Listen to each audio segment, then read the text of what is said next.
The H.I.S.S of the A.S.P. Understanding the Anomalously Sensitive Person by David Ritchey. Debunkers. The discovery of the truth is prevented more effectively not by the false appearance of things present, which mislead into error, not directly by weakness of the reasoning powers, but by preconceived opinion, by prejudice. Arthur Schopenhauer. An openly transgressed custom brings sure punishment. Mark Twain. The difference between a skeptic and a debunker is significant. A genuine skeptic takes the position, as a good scientist should, that true knowledge or knowledge in a particular area is uncertain. A debunker, on the other hand, has an a priori commitment to invalidating the subject at hand. When it comes to transpersonal experiences, TPEs, it appears that the debunkers are committed to excluding the study of all of them from the mainstream of modern science. Theirs is definitely not a position of objective scientific neutrality, but rather seems to be driven by deep-seated, perhaps unconscious emotion. And all indications are that the operative emotion is fear. Motivations for debunking. Transpersonal experiences are unusual, and in the realm of human emotion, unusual, different, abnormal, and weird all have similar connotations. Differences establish otherness, and where there is other, there is fear. Ancient Indian Upanishads. Otherness can be and generally is established on much more prosaic grounds than those of TPEs. There seems to be an evolutionary basis for this. At the old brain limbic system level of awareness, otherness implies danger, predators, and such. In the distant past, those who didn't respond to otherness with fear and loathing didn't survive. Their genes weren't passed on to succeeding generations. Otherness engenders fear, and fear triggers the fight or flight response. When that other appears to be at a disadvantage, the fight response dominates, and that other is aggressed against. In a civilized society, such aggression is most likely to take the form of ostracism. Even if all issues of religion and psychopathology are set aside, there is still a natural tendency for people in a large group to separate into tribes, to divide themselves into us and them. Left hemisphere perception. Children quickly discover the security that is inherent in being part of a majority, the us, as opposed to being part of a minority us, otherwise known as them. That's a powerful motivation to look for distinguishing characteristics, that make an other a majority, to use those characteristics to concretize that otherness and then to vilify that otherness. Left-handedness serves this purpose well because it is so obvious. Other obvious characteristics, all of which are associated with non-right-handedness, NRH, include epilepsy, Tourette's disorder, cleft palate, hare lip, and clumsiness. Not so obvious differences that are also associated with non-right-handedness include such things as learning disorders, speech impediments, and intellectual or creative giftedness. So the artist people, they are often isolated and excluded because they are a bit different. It starts already there. Once otherness has been established, children unfortunately prove to be very effective and very mean at locking it in with potent labels such as geek, dweeb, nerd, gay, spas, and space shot. Yeah, and then you have bullying, and that can get very out of hand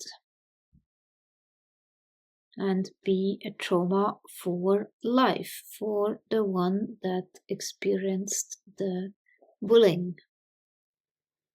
Rejection of otherness occurs in many species. Parents and teachers, unfortunately, are likely to be part of the problem rather than part of the solution. Consider, for example, the situation with children who exhibit creative genius, extraordinary imagination, or unusual facility with altered states of consciousness. A.S.Cs.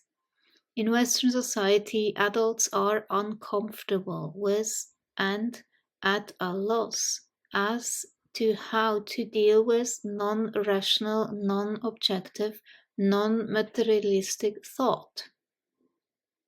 A study of high creativity students and high IQ students by Getzels and Jackson revealed that whereas very successful high IQ students are labeled as intellectually gifted, very successful high creativity students without high IQs tend to be labeled as overachievers. Ha! Those kids can get sent to the counseling office to resolve their psychological problems and to reduce their achievement to a level more in line with their IQ. The implication is that the IQ tests are right and the students are wrong. IQ tests suck.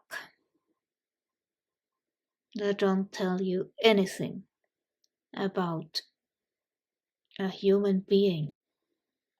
Even though the scholastic performance of the two groups of students is the same, teachers indicate a preference for having high IQ students as opposed to high creativity students in their classrooms.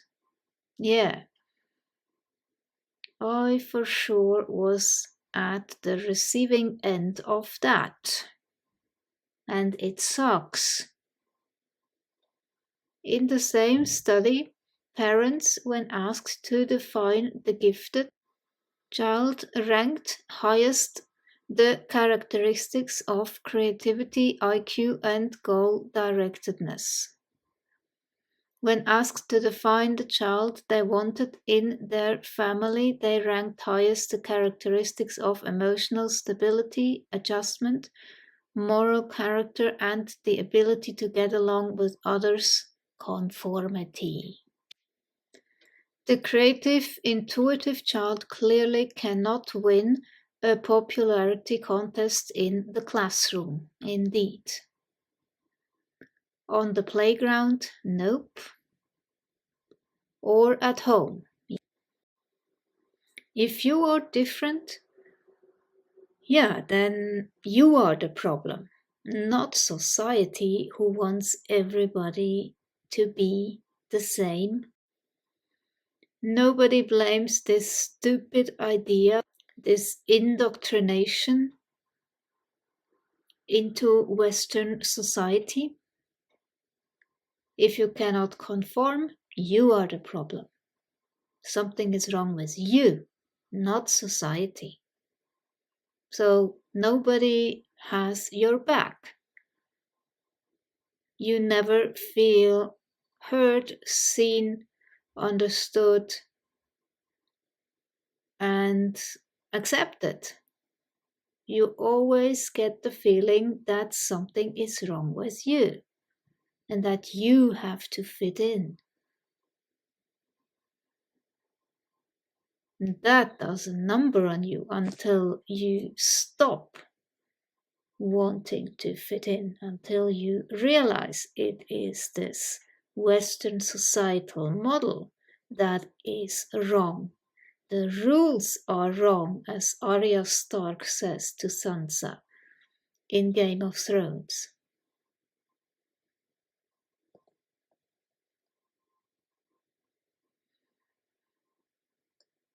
Creative, intuitive children may indeed be more difficult to get along with than conventional children, but this surely has nothing to do with malice or evil. Rather the opposite. Because usually there is also high empathy involved in sensitive individuals. It is likely to stem rather from their independence, iconoclasm, different values, and different ways of perceiving things. It has less to do with the children themselves than it does with the uncomfortable feelings they stimulate in others. Most people have something deep within them that yearns for reassurance that they are right. Those who are fundamentally different are perceived as a threat. There it is. Their difference calling into question the certainty of that rightness, and they are reacted to with hostility. Creative, intuitive children are considered to be boat rockers. Their ideas and behaviors destabilize the status quo. Adults generally operate with a bit more subtlety and finesse than do children. The labels used in childhood are replaced by something more sophisticated and politically correct. The term eccentric, meaning deviating from an established pattern or norm, does the job nicely. A little emphasis on the word deviating, with its connotation of deviancy and marginalization, is effectively accomplished. In Western society, eccentrics are relatively powerless because of their small numbers, not because of any inherent insufficiency in their traits or characteristics. Illustratively, testing by Weeks and James revealed that eccentrics generally score very high on scales of intelligence, imaginativeness, assertiveness, forthrightness, venturesomeness, self-assuredness, and self-sufficiency. They are also inclined to be creative, curious. And it takes courage to be creative. Just as soon as you have a new idea, you are a minority of one. Insightful, incorruptible, iconoclastic, non-conforming, and anti-authoritarian. Strength being in number, such people could indeed collectively be a threat to the established order. The institutional imperative, therefore, demands that they be marginalized, isolated, and suppressed. Now, if something as mundane as left-handedness or nearsightedness, do you remember the epithet four eyes, can establish otherness, being known as a person who has weird transpersonal experience is sure to do so, and at a higher order of magnitude. Otherness is one thing, otherworldliness is quite another. Transpersonal experiences directly challenge the prevailing worldview that is based on anthropocentrism. Humans are the most significant entity in the universe. Humanism, the human capacity for self-realization through reason, is the basis for ascribing value, meaning, or purpose. Rationalism, reason is in itself a source of knowledge superior to and independent of sense perception.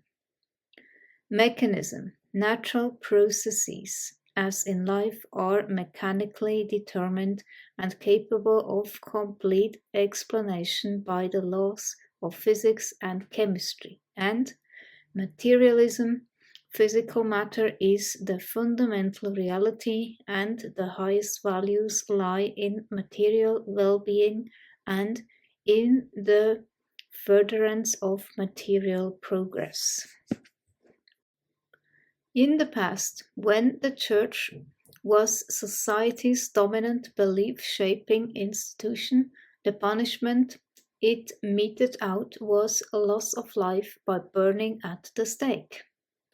Today, with science as society's dominant belief-shaping institution, the punishment meted out is a loss of respect by ridicule and rejection. Church as institutional debunker. The history of the Church, like the history of almost any institution, is a history of power politics. From its inception, the primary objective of the Church, in keeping with the institutional imperative, was to ensure its own survival and continuation. Any group, individual, or idea that was perceived as a threat was either ignored, suppressed, or eliminated, as the situation warranted. Consider, at the Second Synod of Constantinople in 553 AD, all references to reincarnation were expunged from the Bible, and belief in reincarnation was proclaimed to be anathema. Consider also the explosion of a supernova in 10054 AD, visible for 23 days and recorded throughout the world, was totally ignored because it represented a flaw in the hypothesized perfection of the universe by monks who were busily recording everything else in sight. Consider finally the house arrest of Galileo Galilei in 1633 for the heresy of supporting Nicholas Copernicus' heliocentric views of the universe in 1992. He was finally forgiven for his transgressions. People with a Gnostic, from the Greek gnosis meaning knowledge, orientation, have been a major problem for the Church since the beginning. Gnostics hold that one's relationship with God appropriately involves direct and personal knowledge or spiritual, religious, mystical experiences at first hand. Historically, the Gnostic position undermined the Church's arrogation of the role of intermediary between man and God and therefore could not be tolerated. So it wasn't. For many years, the Gnostics were aggressively persecuted. I can highly recommend this book by Graham Hancock and Robert Bauval, Talisman. In 1244 AD, during the Albigensian Crusade at Montségur in southern France, the last major organized group of Gnostics was eliminated. The Crusaders very effectively dealt with organized resistance to domination by the Church. The Inquisition, in like manner, eliminated individual heretics, especially the Cathars, those who had the audacity to exhibit personal spiritual abilities. Most victims of the Inquisition were women. They were branded as witches and burned at the stake. Most perpetrators of the Inquisition were men. Their technique for demonstrating that a woman was a witch involved poking her with a long pin, and if she didn't howl in pain, her silence constituted proof. Witch status could also be determined by stripping a woman naked and examining her for signs of a mole or a blemish on the left side of the body. So this is super interesting. The left side of the body was considered evil. Why? Because the right hemisphere, this one, controls the left side of the body. So the left side, dominated by the right hemisphere, the left side of the body was considered evil. So it followed that evil things were done with the left hand, and that a left-handed person must be evil and in league with the devil. Oh. The English language is replete with pejorative terms related to left-handedness. Stanley Coren in The Left-Hander Syndrome states that the origin of the English word left comes from the Anglo-Saxon lift, which means weak or broken. Included among the meanings of left-handed are crippled, defective, awkward, clumsy, inept, characterized by underhanded dealings, ambiguous, doubtful, questionable, ill-omened, inauspicious, and illegitimate. In French, the word for left is gauche, which conveys the meanings crooked, ugly, clumsy, uncouth, and bashful. The French word for right is droit, meaning straight and not twisted or perverse, and from which comes the English word adroit, meaning skillful, clever, and adept. In Latin, the word for left is sinister, which implies evil, while the word for right is dexter, from which is derived the English word dexterity, meaning grace, skill, and ease. A left-handed compliment is an insult. A child from the left side of the bed is illegitimate. A left-handed marriage is an adulterous relationship, and the left-handed diagnosis is wrong. On the other hand, to be right means to be correct. To be somebody's right-hand man means to be especially important. At the last judgment, the sheep shall be set at God's right hand, and the right hand path is the way of righteousness. Presumably, not all of this prejudice was brought on by the simple physiological difference of left-handedness alone. While a Gnostic orientation was certainly the foremost marker of evil behaviors and attitudes that were perceived as being characteristic of left-handers would have constituted additional evidence. For instance, such things as seizure disorders and speech impediments. An increased incidence of both is now known to be associated with non-right-handedness, were said to be evidentiary of spirit possession. And this is the special gift of the left hemisphere. It's good at grabbing and getting. It's not too bright, but it can focus in on the necessary thing at the moment. And so important is this that half of the brain really is more or less given over to this way of thinking, in which you see tiny details in very sharp focus that are what you're interested in already. But the difficulty with this is that you're not seeing the rest of the picture, all the rest that's going on. And it's abstract, it's taken out of context. Whereas the right hemisphere is seeing that nothing is ever just atomistic on its own.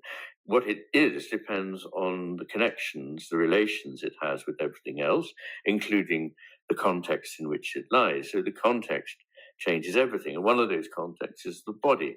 So the left hemisphere tends to leave that out. It tends to abstract and disembody understanding, if one can call it even an understanding at that level.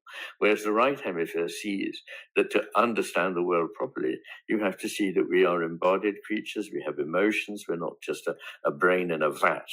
And that the world, the right hemisphere, is constantly flowing and changing, not ever fully certain, although it's not in any sense random, but it just isn't fixed in that way. And here the world is animate, it's living, and the left hemisphere's world is inanimate.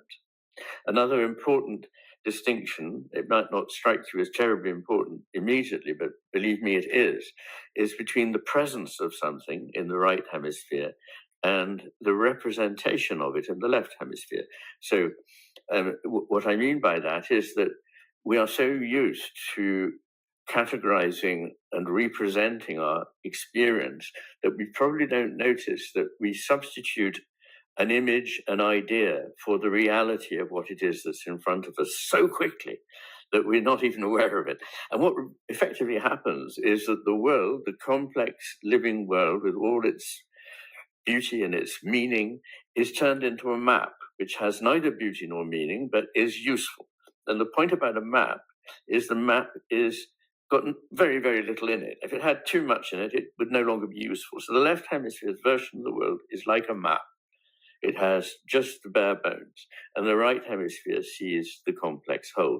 Those are the main differences, but these have effects on the way we think about the world. In the left hemisphere's world, we think of it as just a mechanism that we can understand by simple, it can be taken apart and put together again. As understanding the parts is how you understand the whole thing. And whatever it is an inanimate thing that's an object of use for you, or you don't attend to it at all. Whereas the right hemisphere, what it's doing is comprehending a whole complex, beautiful world with all its implicit meanings, the meanings that come from the things that are not said as much as from the things that are said, from the reading between the lines, from understanding a metaphor, understanding poetry, in fact, understanding music or narrative or myth or ritual or art, all the things that make our lives rich. And these also include love. Science as institutional debunker. It is comforting to think that all that is being a thing of the past, a time when the church was the dominant belief shaping institution and people were emotional, ignorant, and superstitious. It is reassuring to believe that today things are different that science is the dominant belief-shaping institution and that people are civilized, logical, rational, reasonable, and in control. Ha! Nope, they are not. In truth, however, when confronted with things that are non-logical, non-rational, non-reasonable, and non-controllable, things like transpersonal experiences, civilized people quickly revert to emotionality, ignorance, and superstition. We saw that during 2020. Yeah? Those civilized people, how quickly they turned on you if you did not conform. Yeah? Burn the witch! She doesn't wear a mask! Burn the witch! Or all the people that were totally discriminated. You have to take this injection. It is necessary. Otherwise you kill your grandmother. Blah, blah, blah. Really? Is that rational? Nope, it isn't. Human beings are by nature emotional creatures. Many who are scientifically oriented would prefer to deny their own inherent emotionality and are likely to insist that they do not fear the unknown. But denial is a commonly used, very powerful, often unconscious psychological defense mechanism, typical for the left hemisphere. Not the right hemisphere, the left. The left hemisphere wants to ignore. Science has clung tenaciously to the worldview it was responsible for creating and has used its authority to suppress major paradigm shifts. Scientists fill the roles of the experts who know the truth about the way things really are, supposedly. And for many, the possibility that they could be wrong is unthinkable.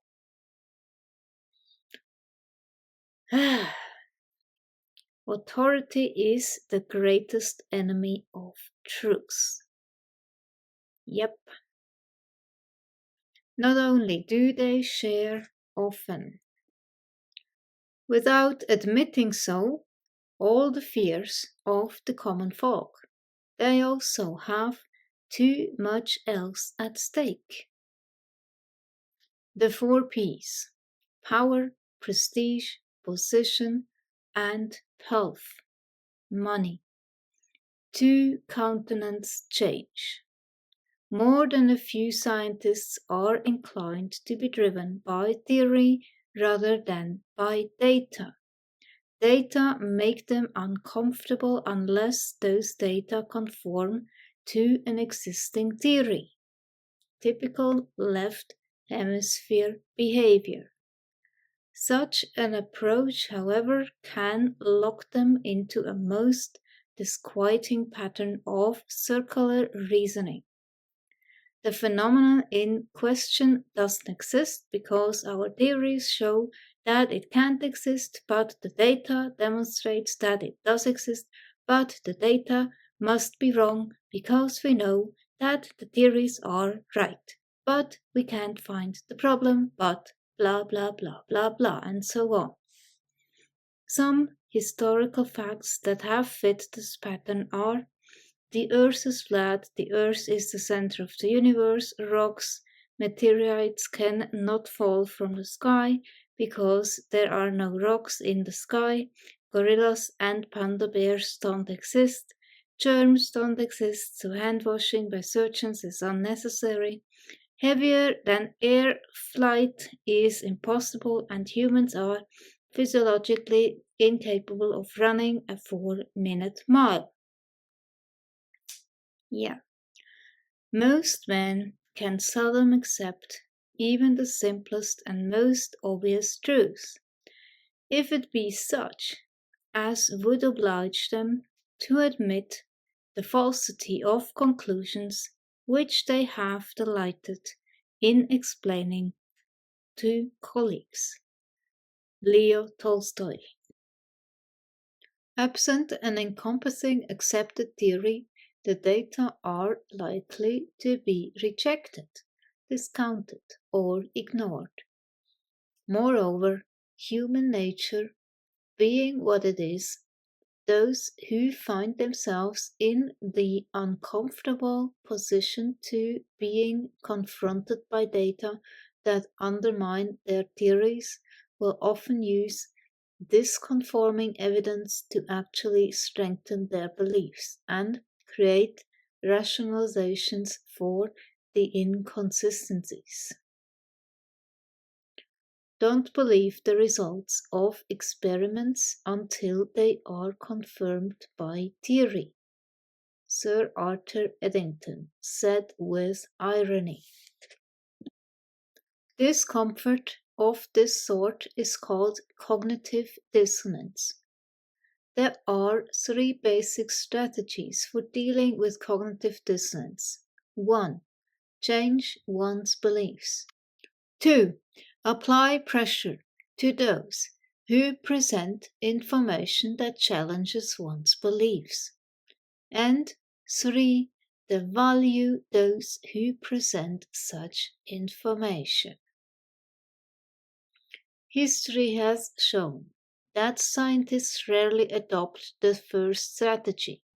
Paradigm shifts generally occur only after the adherents of the old belief die off, and those who are promoting the new belief move into positions of power.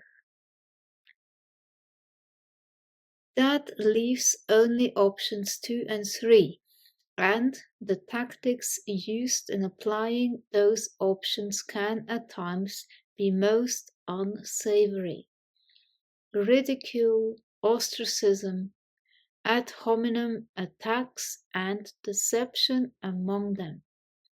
As irrational and unreasonable as such tactics might sometimes appear, they are usually quite effective.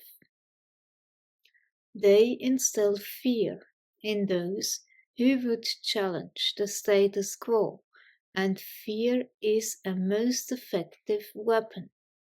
This is not to say that debunkers are completely lacking in substantive arguments.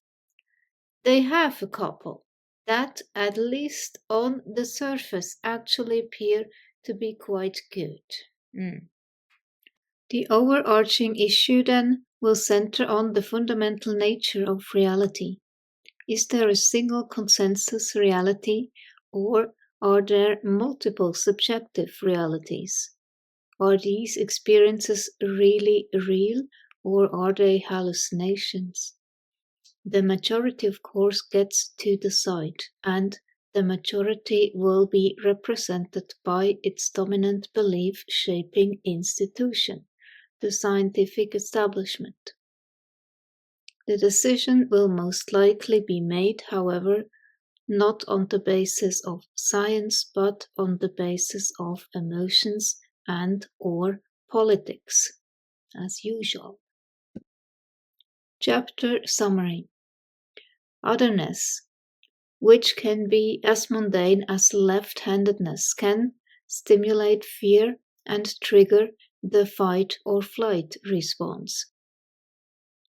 When that other appears to be at a disadvantage, the fight response dominates, and that other is aggressed against. In a civilized society, such aggression usually takes the form of ostracism. Admitting to having transpersonal experiences, TPEs, is a dramatic form of otherness. Such experiences challenge the prevailing worldview, which is based on anthropocentrism, humanism, rationalism, mechanism, and materialism. a challenge to one's closely held worldview can be extremely threatening. There is strong institutional support for maintaining the prevailing worldview.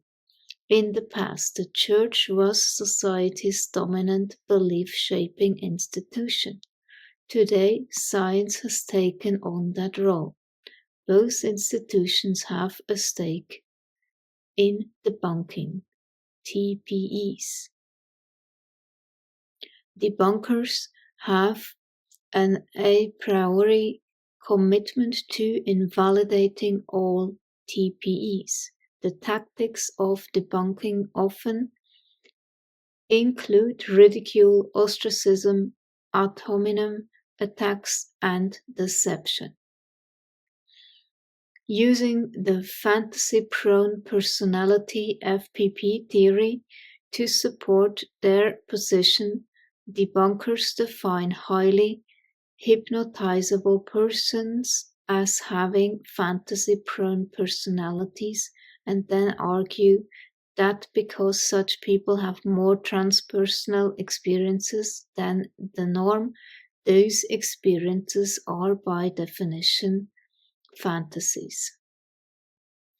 Debunkers use the false memory syndrome (FMS) theory to suggest that memories which are recovered in an altered state of consciousness (A.S.P) are not memories at all, but are rather fantasies that are an inevitable concomitant of A.S.Ps. Chapter 3: The Project. If you wish to see the truth, then hold no opinions for or against anything. Opinion in good men is but knowledge in the making. John Milton. Some people are more likely than others to have transpersonal experiences, TPEs, and those who are likely to have them are greatly outnumbered by those who are not. TPEs are sufficiently unusual, and the non-experiencing majority is sufficiently large. That Science Society's current belief-shaping institution has declared TPEs to be not real. This declaration, however, raises some questions about the nature of reality. Might it be that different people have different perceptions of the nature of reality? And might it be that some of those perceptions are no less valid than is the consensus perception? There is something more fundamental going on, something having to do with individual human differences. I had learned from my clients that their transpersonal experiences, TPEs, were subjectively very real for them, and that their belief or lack thereof in the objective reality of transpersonal phenomena had little to do with whether or not they had such experiences. I had also learned that the supposedly differentiated types of TPEs were not really all that unlike one another. An alien contact experience had many characteristics in common with a spirit possession experience. A spirit possession experience had many characteristics in common with a near-death experience. A near-death experience had many characteristics in common with an out-of-body experience. An out-of-body experience had many characteristics in common with a clairvoyant experience, etc. To me, that makes absolute sense, because when you have such an experience, whatever it is, you zoom out of the default mode network, or leave your ego identity behind. This is what is also called ego death, which is obviously just momentary during the experience. And then when you come back to the everyday consciousness, then ego is back.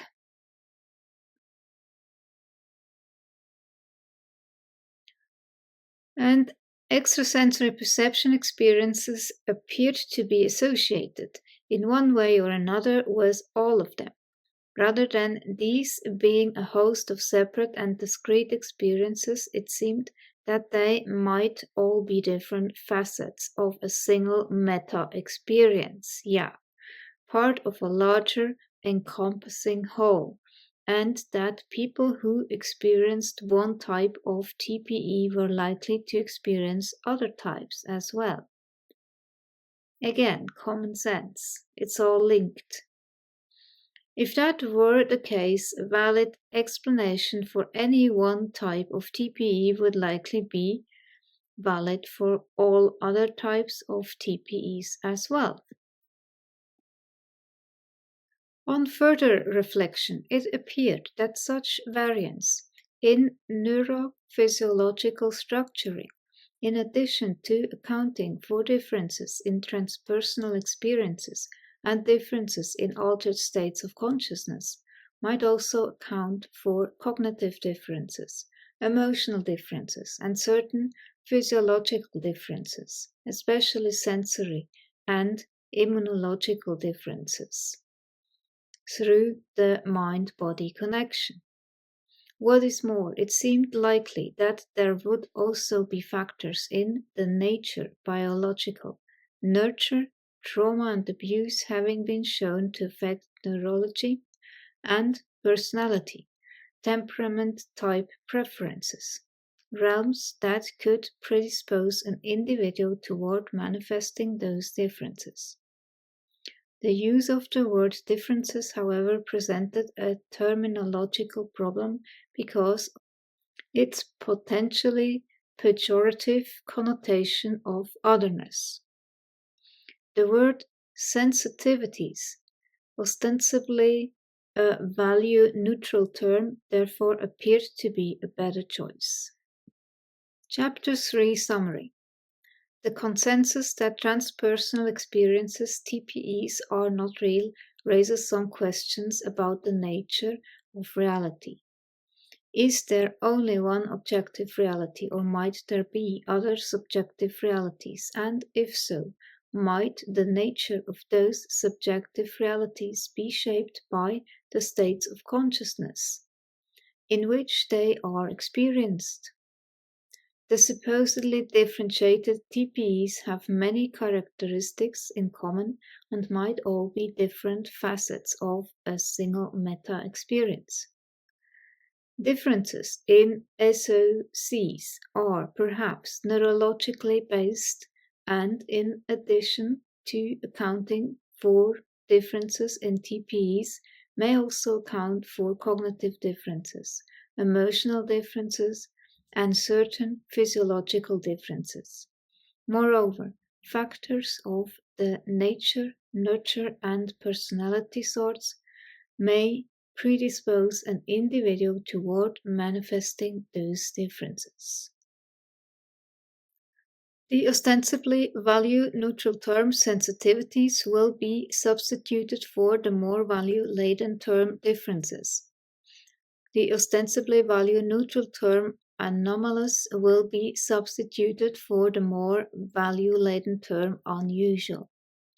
Those who have anomalously high levels of sensitivities, their scores being 2 or more standard deviations above the reference group mean on both the first level PRE and the first level END scale, will be referred to as anomalously sensitive person, A.S.Ps. The questionnaire that was developed to explore sensitivities came to be called the Holistic Inventory of Stimulus Sensitivities, H.I.S.S.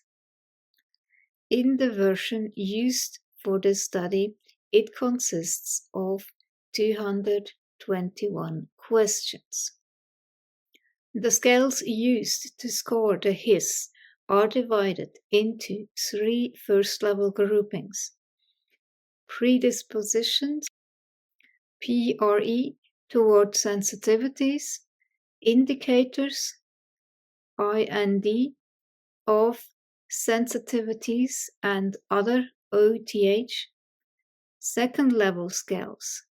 Within the predispositions, PRE, grouping are biological, bio, trauma and abuse, TAB, and temperament type preferences, TTP.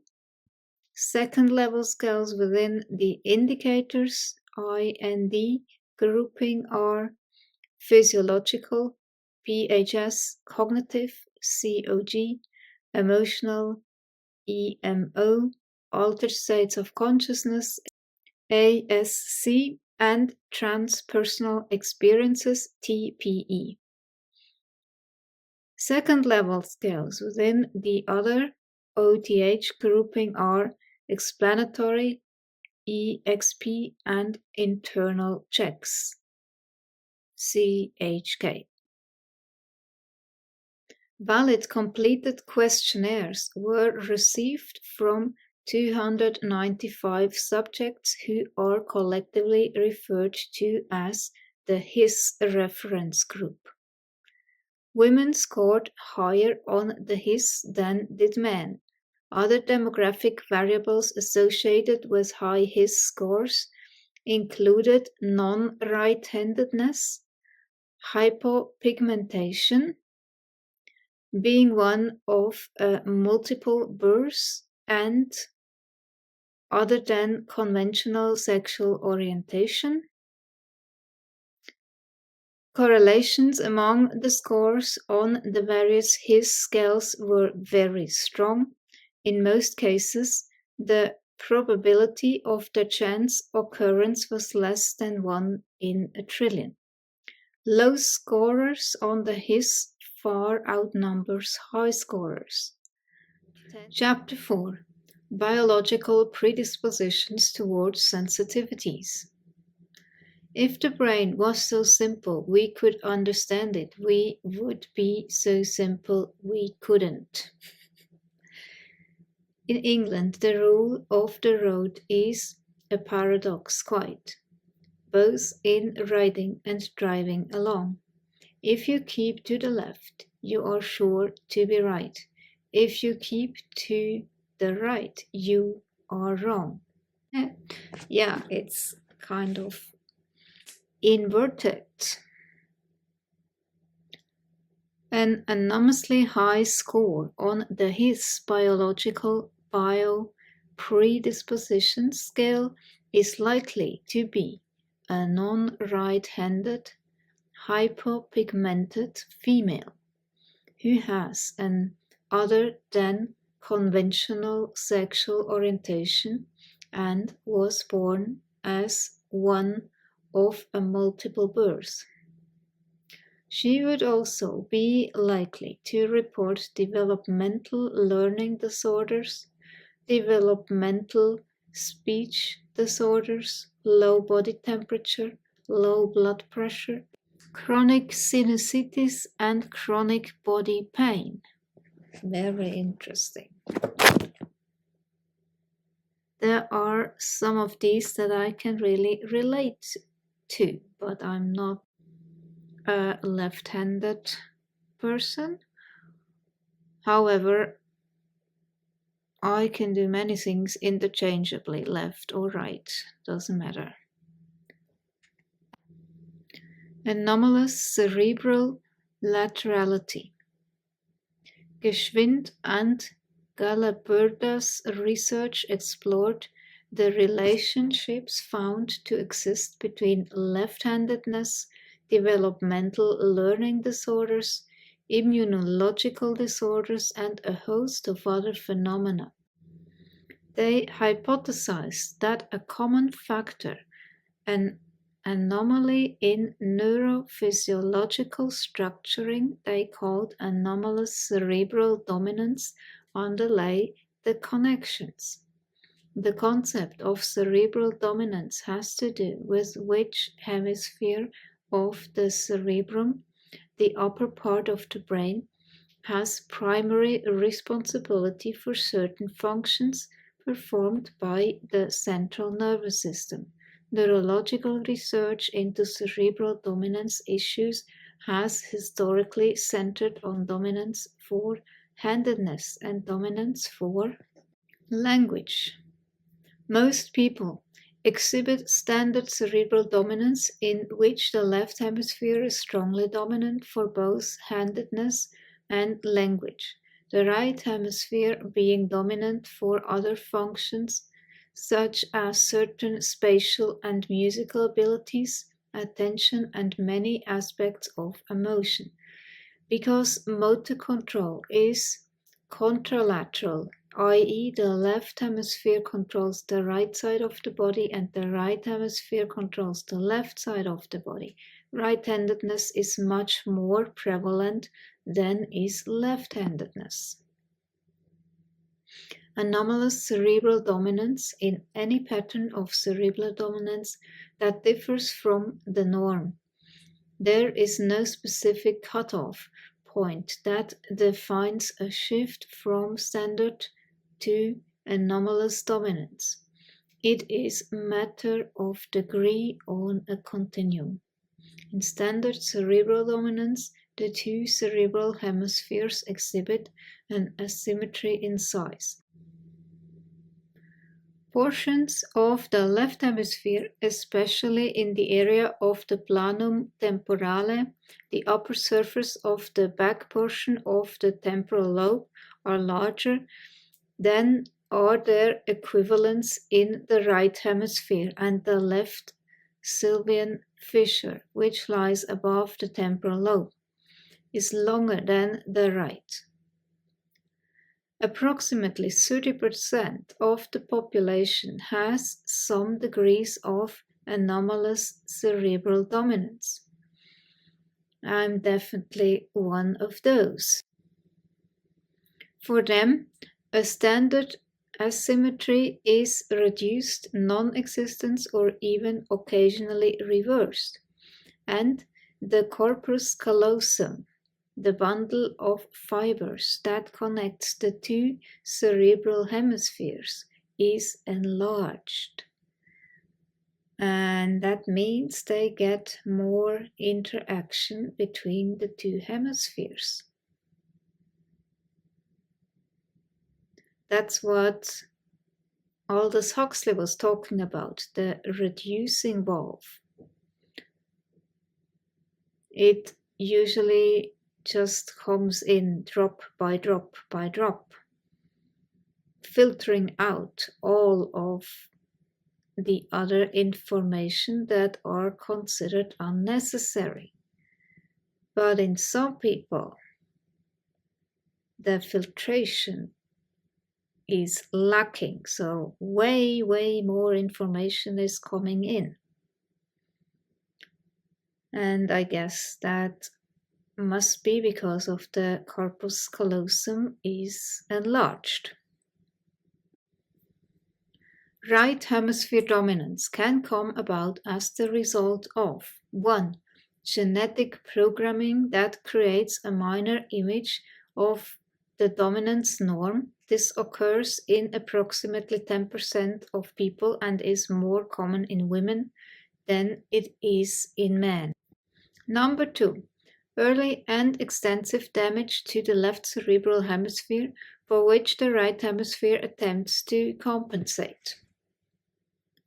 Or number 3, a delay in the development of the left hemisphere, where the individual's genetic programming has specified normal left hemisphere dominance. That permits enhanced development of the right hemisphere. In keeping with Geschwind and Galaburda's definition, only the last of these, a delay in the development of the left hemisphere permitting enhanced development of the right hemisphere, qualifies as the anomalous cerebral dominance addressed in their hypothesis. Very interesting. The brains of females, they suggested, develop earlier than do the brains of males, and in both sexes, the right hemisphere develops earlier than does the left. As a result, the female brain overall and the right hemisphere of the brain in both sexes will be less affected by factors that delay brain development. Given that female brains are naturally less strongly lateralized, LSL, one-sided or asymmetrical, than are male brains, anomalies in cerebral dominance will appear less frequently in females than in males. When such anomalies do occur, whether in men or in women, they will manifest as a relative weakening of the left hemisphere, accompanied by a relative strengthening of the right hemisphere. And the brain with anomalous cerebral dominance will be more symmetrical than the asymmetrical norm. In other words, the structure and most likely the functioning as well of the brain with anomalous cerebral dominance becomes more female-like and less male-like.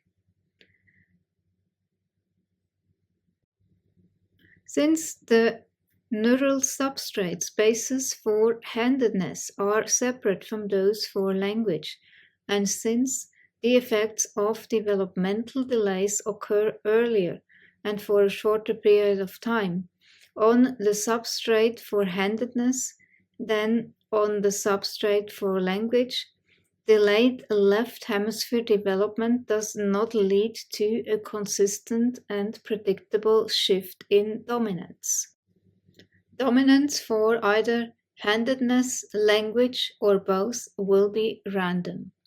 In other words, the more nearly symmetry is achieved in a particular region of the brain, the more likely it is that random dominance will occur for the function primarily associated with that region. The upshot of all this is that approximately 1/3 of the population has random dominance, occasionally involving definite shifts to the right hemisphere for either handedness, language, or sometimes both. And random dominance for language is more common than random dominance for handedness. About 10% of the population is frankly left-handed. Of the 30% of the population meeting the criteria for anomalous cerebral dominance, then only 1/3 is left-handed. Delays in left hemisphere development appear to lead not so much to shifts in absolute dominance as they do to relative degrees of reduced lateralization. Ambidexterity is more common than is full left-handedness. Strong right hemisphere dominance for language is almost non-existent. The list of correlates of left-handedness as a marker of ACL is enormous, chaotic, and confusing. In what follows, an attempt has been made to organize the especially pertinent items into relatively coherent categories. Cognitive anomalies, dyslexia, stuttering, delayed speech, attention deficit hyperactivity, Tourette's, Asperger's. Biochemical anomalies. Sex hormones, especially testosterone, stress hormones, cortisol, norepinephrine, etc. Monoamine oxidase, dopamine, serotonin, melatonin. Chromosomal abnormalities. Down syndrome, an extra chromosome number 21. Turner syndrome, a missing X chromosome.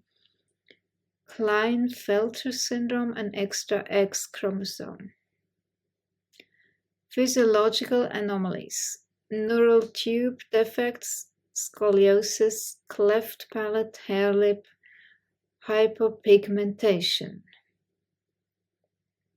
Autoimmune disorders, gastrointestinal disorders, that's a big one, especially celiac disease, or also just gluten intolerance, because celiac disease is rare and the tests are really unreliable.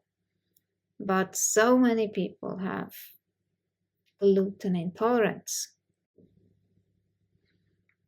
And then diabetes, thyroid issues, rheumatoid arthritis, and so on. Other immune disorders, hormone-dependent cancers, including breast cancer and prostate cancer, hypopigmentation-related cancers, migraine headaches, that's a big one. Atopic disorders including asthma, eczema, and hay fever. Food allergies, another big one. Neurological and psychological anomalies. Alzheimer's disease.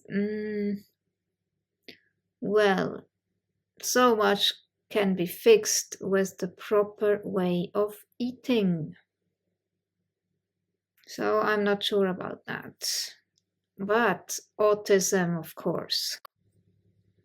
Seizure disorders. Vestibular and oculomotor disorders.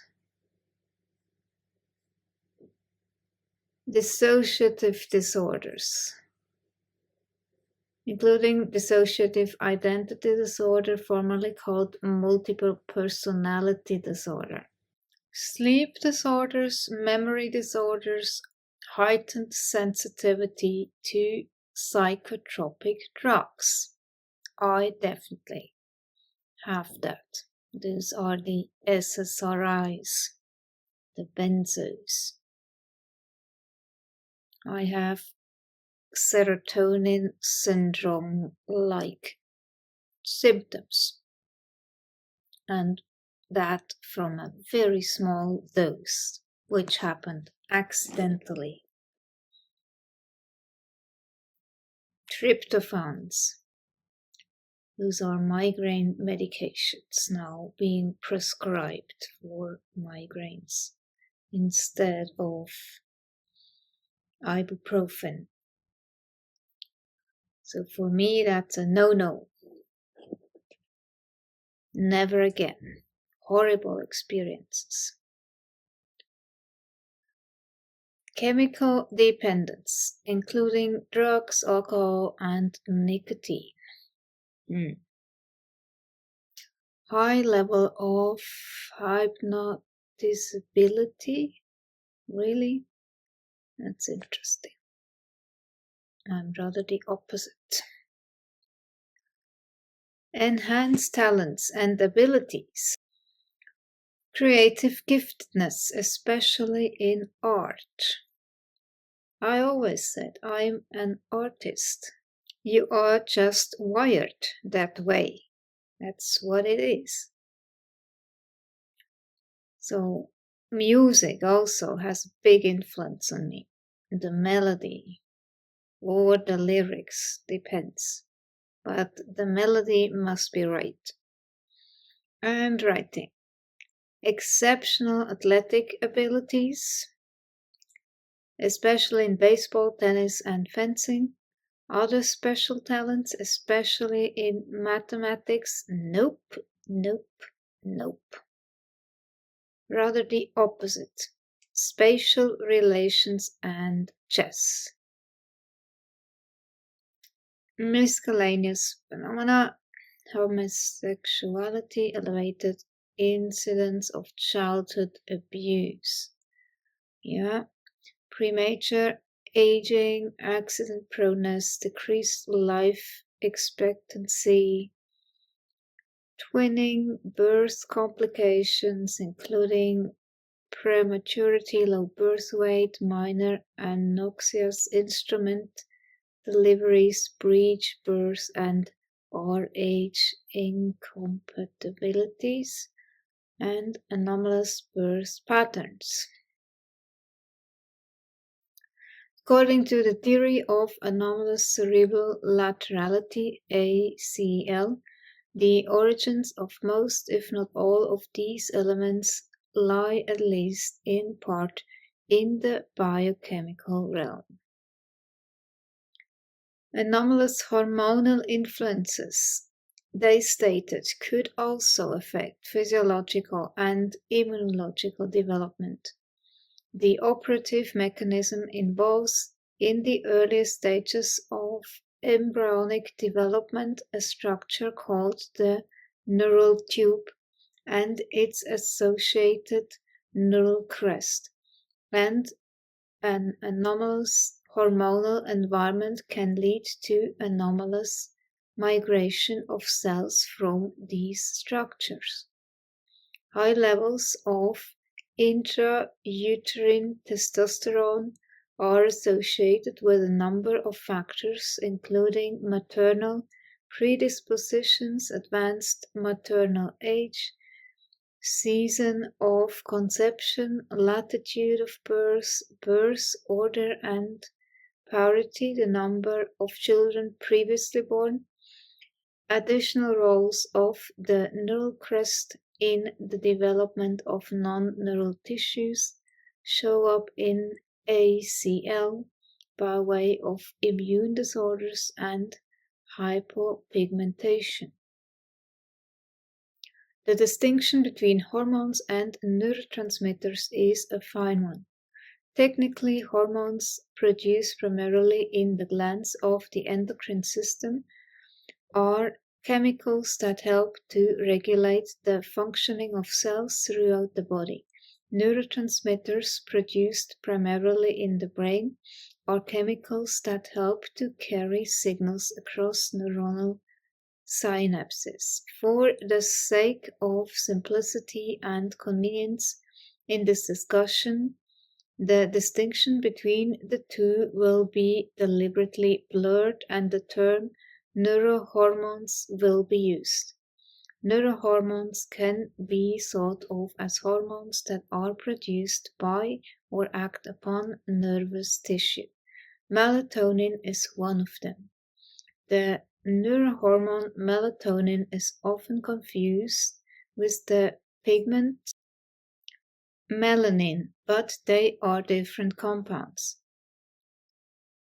In any event, melatonin as well as melanin plays a very important role in the phenomenology of ACL. Melatonin is the primary but not the only chemical messenger of the pineal gland. It is synthesized from two other compounds, the amino acid tryptophan and the neurotransmitter serotonin. The mammalian pineal gland is extremely sensitive to environmental light, temperature, stress, and a host of other factors that affect psychological and somatic equilibrium. As part of the brain, the pineal gland has reciprocal links with the thalamus, the hypothalamus, the hippocampus, and the amygdala.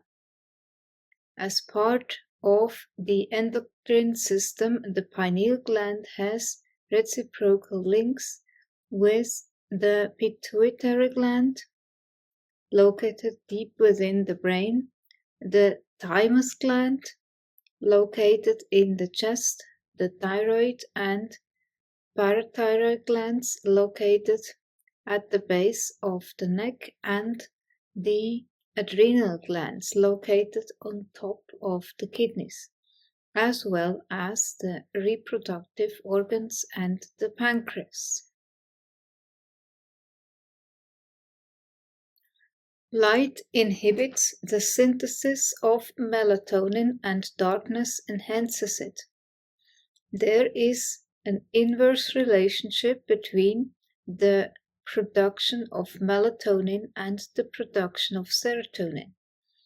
When melatonin levels go up, serotonin levels go down, and vice versa. Nobody knows for certain exactly what the interplay between melatonin and serotonin is all about.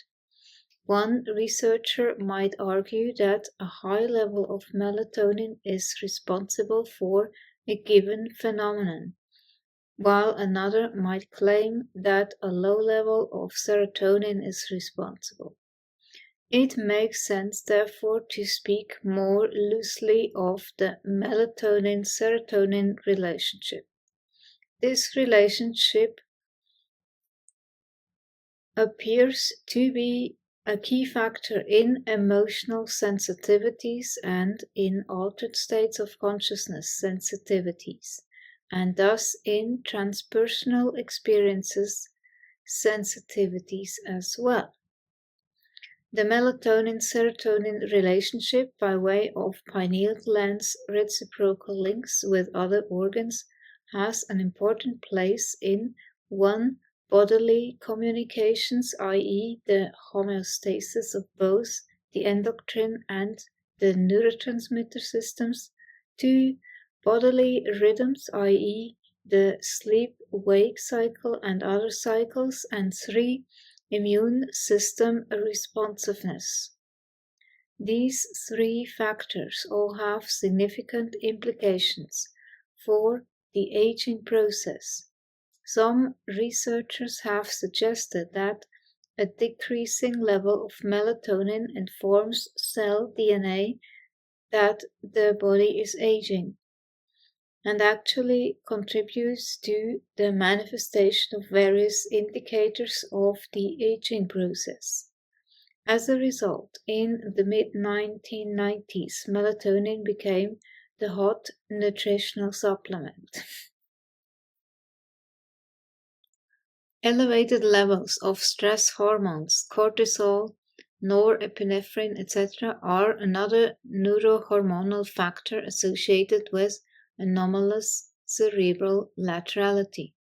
Stress hormones can inhibit the production of melanin pigment, and studies have shown that elevated levels of stress hormones are indeed correlated with hypopigmentation. Yeah, this makes a lot of sense.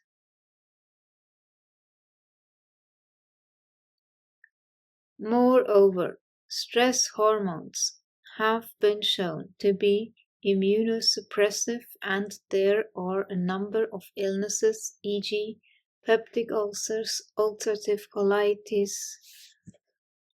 hypertension, hypothyroidism, rheumatoid arthritis, neurodermatitis, and asthma, that have been known for more than half a century to be stress-related. The list is continually growing. There are many different types of stress.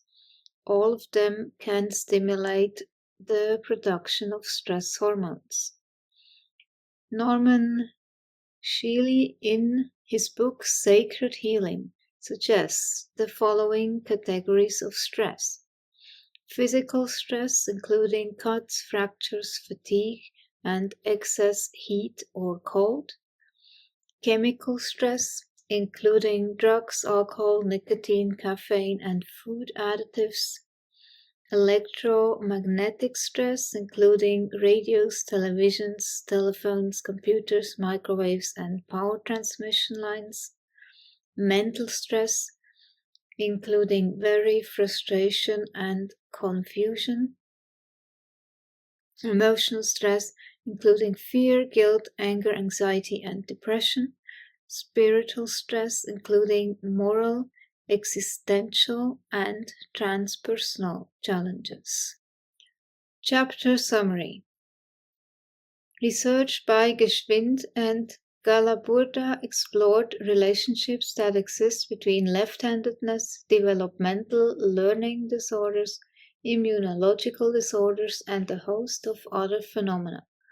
They hypothesized that those relationships arise out of an anomaly in neurological structuring, anomalous cerebral laterality ACL, that is caused by delays in left hemisphere development and in which standard hemispheric asymmetry is redacted. In instances of ACL, there is a greater than normal participation of the right cerebral hemisphere in functions normally under the purview of the left cerebral hemisphere, notably language and motor control for handedness. This results in, among other things, an elevated incidence of developmental learning disorders and of non-right-handedness.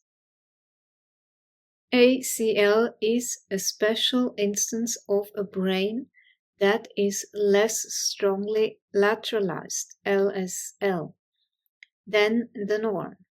The brains of females are naturally LSL than are those of males.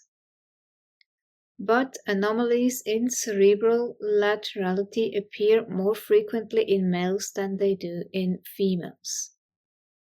Many phenomena that are strongly correlated with left-handedness are even more strongly correlated with developmental learning disorders. Studies of the correlates of left-handedness as a marker for ACL show an elevated incidence of cognitive anomalies, biochemical anomalies, chromosomal abnormalities, physiological anomalies, autoimmune disorders, other immune disorders, neurological and psychological anomalies, enhanced talents and abilities, and miscellaneous phenomena. Anomalously high levels of intrauterine sex hormones, especially testosterone, are hypothesized to be causative environmental factors in NRH and ACL. Sensitivities to the melatonin-serotonin relationship and to stress hormones appear to play important roles in the phenomenology of ACL. In comparison, you see a lot of overlaps in the books by Donna Williams. This one was the jumbled jigsaw, an insider's approach to the treatment of autistic spectrum fruit salads. So Donna Williams came up with the term fruit salad because there were so many different traits or symptoms, and each and every person was different. Quote, "What if these weren't single definable variations on one fruit? In fact, what if each were a strange fruit indeed? And the more you get used to it, the more you might find it may have many different flavors, and sometimes it is not one fruit at all, but a well-disguised blend of fruit salad, and you confused it for a mere apple. What's more, What if the combined ingredients in each of these fruit salads and the amounts of each in each concoction differed slightly in each case? One piece of fruit may be that of information processing issues, another of sensory perceptual issues, another of communication issues, another of anxiety disorders, another of mood disorders, another of compulsive disorders, and another of sense of self, environmental dynamics, identity, and personality issues. And that's just the fruit on top. Some of you may find that where you thought you had only an apple, you will find when you look closer that you also have grapes. Others will not, but might have plums instead. Some will have 2 types of berries in there, and some will have more than one type of banana. And if you don't like fruit salad, then think in terms of pizza. Pizza is not merely the base. It has lots of toppings involved in what becomes the final pizza experience. So whether using fruit salad, pizza, stew, or trifle, this book is about ingredients, identifying them, giving you the tour, and pointing out what this might mean for working most constructively with people challenged by developmental conditions. In the end, we may even find that autism, Asperger's, POD, pervasive developmental disorder, ADHD, attention deficit, hyperactivity disorder, or any other current label for an autism spectrum condition is actually a construction, a myth. Oh yes, a condition does exist, but it may not be one condition at all, but a cluster of them, a cluster condition. Chapter 5: Trauma and Abuse. Predispositions toward sensitivities. Fortune is not satisfied with inflicting one calamity. The question is this: are we to be controlled by accidents, by tyrants, or by ourselves? An anomalously high scorer on the H.I.S.S Trauma and Abuse (TAB) predisposition scale is likely to report various experiences of trauma throughout his/her life, as well as experiences of abuse in childhood. Trauma includes accidents, injuries, illnesses, and psychological shocks, e.g., being raped, seeing a loved one killed, being in a fire. Abuse includes sexual abuse, mental abuse, and abusive punishment. Trauma. Literature in the field of neurology posits that a history of trauma, as exemplified by automobile accidents, concussive head injuries, hospitalizations and surgeries, febrile illness, hypoxia, and childhood abuse, is frequently associated with temporal lobe epilepsy. Literature in the field of psychiatry posits that a history of childhood abuse, especially sexual abuse, is frequently associated with psychological dissociation. Literature in the field of transpersonal psychology posits that a history of childhood abuse, especially sexual abuse, is frequently associated with transpersonal experiences. Those who are sociologically oriented tend to consider childhood abuse, whether sexual, mental, or punishment, to be different from other types of trauma. Perhaps that is because it, more than the others, has obvious psychosocial underpinnings and is presumably therefore more amenable to therapeutic interventions.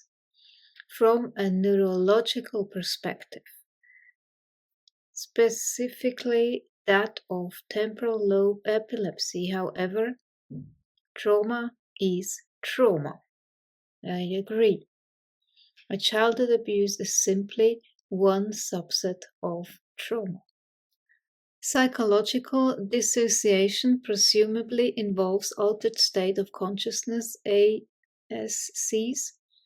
As already mentioned, there are strong indications that A.S.Cs are a key factor in transpersonal experiences, TPEs. The findings of correlations between trauma, including abuse, and dissociation on the one hand, and trauma, including abuse, and TPEs on the other, can easily lead one to conclude that trauma causes dissociation and that dissociation gives rise to TPEs. That may well be the case, but it does not necessarily follow from the data. Correlations, no matter how strong they might be, prove nothing about cause and effect. Establishing cause and effect requires that the researcher manipulate the independent variable, in this case the level of trauma, and given the ethical issues involved, it is unlikely that this was done in any of the published studies.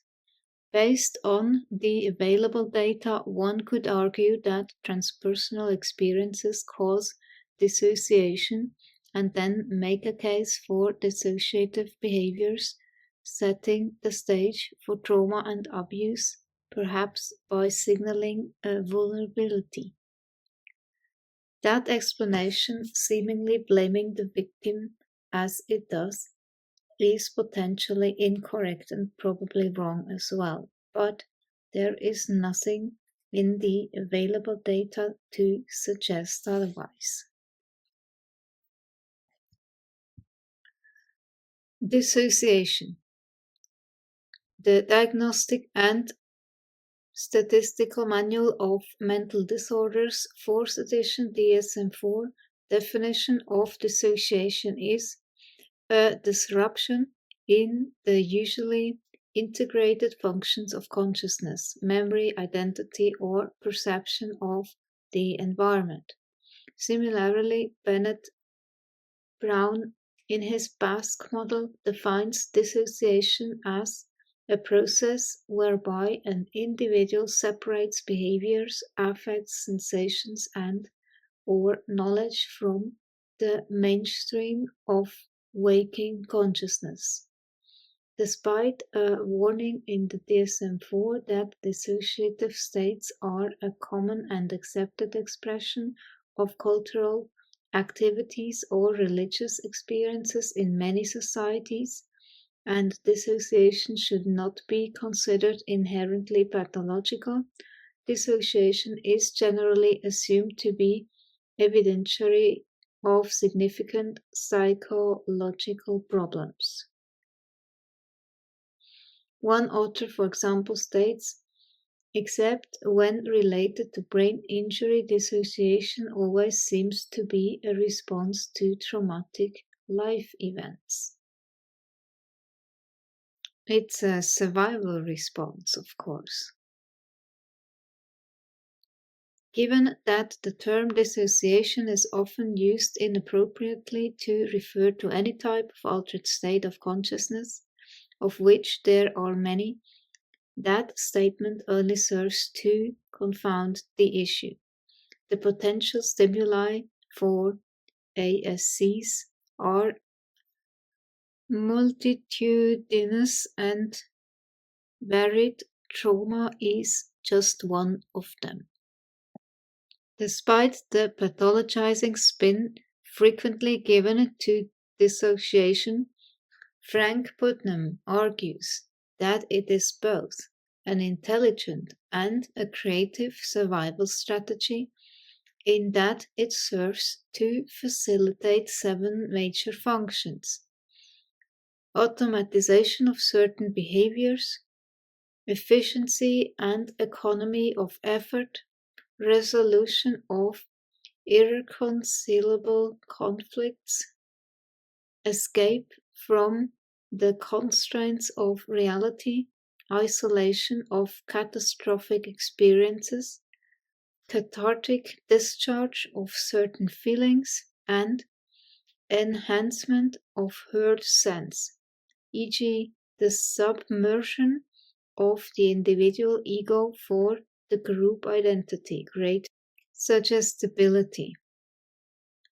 Dissociation as a defense mechanism becomes maladaptive and pathological only when the ability to discriminate between merely stressful stimuli and truly traumatic stimuli is lost.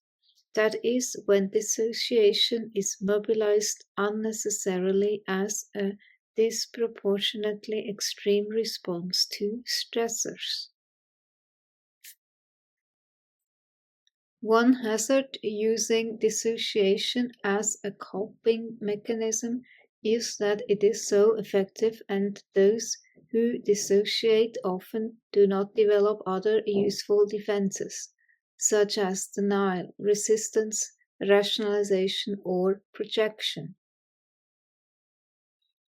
Both Brown and Kluft, in their models of dissociative identity disorder, state that the dissociative defense mechanism is not available to everyone. Only about 25% of people in the general population have the inborn capacity to dissociate. Since this is roughly the same percentage as those who are born with less strongly lateralized LSL brains, consideration should be given to the possibility that there might be a significant overlap between the two groups. Psychological dissociation can result in amnesia. Dissociative amnesia is different from the psychoanalytical concept of repression. Ernest Hilgard clarifies this distinction when he speaks of repression, in the Freudian sense, as being a horizontal barrier, in keeping with the metaphor of the unconscious being deeper, against unacceptable impulses, in contrast to the dissociative amnesic barrier, which is a vertical one, preventing the exchange of memories between different states of consciousness, SOCs, with potentially equal cognitive status. This amnesic process can be spoken of as state-dependent memory, meaning that an experience associated with one specific state of consciousness maintains that association over time, and that its availability to recall may be dependent on recreation of the same SOC in which the experience originally occurred. This association is exemplified by the drunk, who, when sober, is unable to recall his intoxicated behavior, but when again intoxicated, is then able to do so. This separation of behavior, affect, sensation, or knowledge from the mainstream of waking consciousness presumably means that what has been separated, dissociated, has been relegated to the subconscious mind. That being the case, the subconscious mind appears to be just another name for amnesia. The subconscious mind then is appropriately thought of not as a static thing, but as a dynamic process, one that potentially involves any state of consciousness other than ordinary waking consciousness. Since experience is state dependent, and since there is at least some degree of amnesia between ordinary waking consciousness and all other states of consciousness, it follows that an individual does not have just one subconscious mind, but has as many subconscious minds as there are possible SOCs, presumably an infinitude. It follows as well that different people will have different degrees of barrier permeability between their various states of consciousness. That is, in the general population, proneness to dissociation will be spread out over a continuum. Finally, heightened proneness to dissociation, having been characterized as a heightened sensitivity to stressors, it follows that dissociation proneness, more generally sensitivity to altered states of consciousness, and sensitivity to transpersonal experiences are likely to go hand in hand.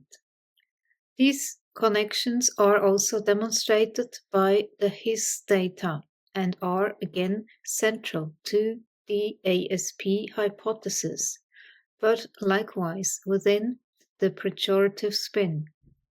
The experience of trauma and abuse, as suggested in the above material, is closely intertwined with one's level of sensitivities. It also is related to one's temperament type, preferences, personality. Common sense suggests that one might speculate about trauma leading to an introverted rather than an extroverted orientation. Definitely, I am an introvert.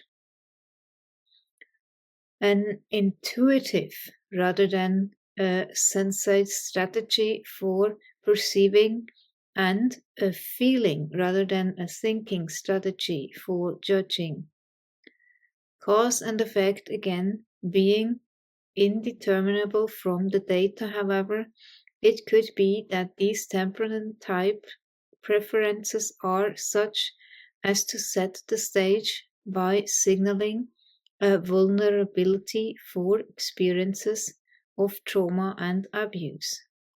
Temperament type preferences, the third and last of the H.I.S.S predispositions toward sensitivities, will be discussed in the next chapter. Chapter summary. The relevant literature in various fields asserts that a history of trauma and abuse is associated with 1. Temporal lobe epilepsy, 2. Psychological dissociation, and 3. Transpersonal experiences. The data from the H.I.S.S reference group show that women have a higher level than do men of all predispositions towards sensitivities, including trauma and abuse, and all indicators, including altered states of consciousness, A.S.Cs, and transpersonal experiences, TPEs, of sensitivities. The term dissociation is often used inappropriately to refer to any type of A.S.C. There are many different types of stimuli for A.S.Cs. Trauma is just one of them. A.S.Cs can result in state-dependent memory. An experience associated with one state of consciousness, SOC, maintains that association over time and its availability to recall may be dependent on recreation of the SOC in which the experience originally occurred.